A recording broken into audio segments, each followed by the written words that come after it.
Agnew, please. Thank you. Well, I see the room is slowly filling up, but still the attendance is pretty poor to meet a commissioner. And that might be the reason why I have to tell the following story. I represent an area in the United Kingdom called the Eastern Region, or the Eastern Counties. And there was a small firm there, and they made 4 items, one of which was a chair that could weigh people who were unable to stand unaided.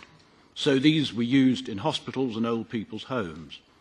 This firm was doing rather well, because the chair was a fairly simple construction, and on the side of it, it had a little box of tricks, for want of a better word, with a digital readout as to how much the person weighed that was sitting on the chair. Pretty straightforward. And they were starting to displace a competitor, a very large firm from Germany, I better not say the name, who were getting a little bit annoyed that this cheeky little British firm was selling the weighing chairs more competitively than the large German firm. So the large German firm leant on the Commission and said that for health and safety and accuracy reasons, this little box of tricks must be able to withstand the force of an industrial electromagnet. Now, the cost of upgrading the little box of tricks was enormous, and the little firm in East Anglia simply couldn't do it, and so they discontinued that line. Meanwhile, of course, the large German firm were able not only to loss lead, because they had so many other products, but they were able to snap up the more superior boxes of tricks that were on the market anyway. And this is how the single market shouldn't work.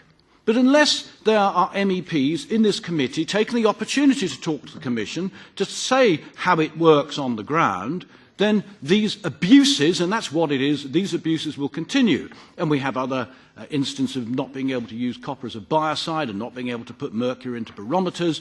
All of these had impacts on small firms in my constituency. Now, packaging has been mentioned, and this is a responsibility for the world of plastic packaging. I'm, of course, just becoming a little bit worried now that post-Brexit, whatever packaging British exporters use will never be quite right for single market rules. And, of course, that goes on to third countries. So what are the Commission going to do about cheap plastic packaging on imported goods which European producers and manufacturers are not allowed to use themselves? Thank you.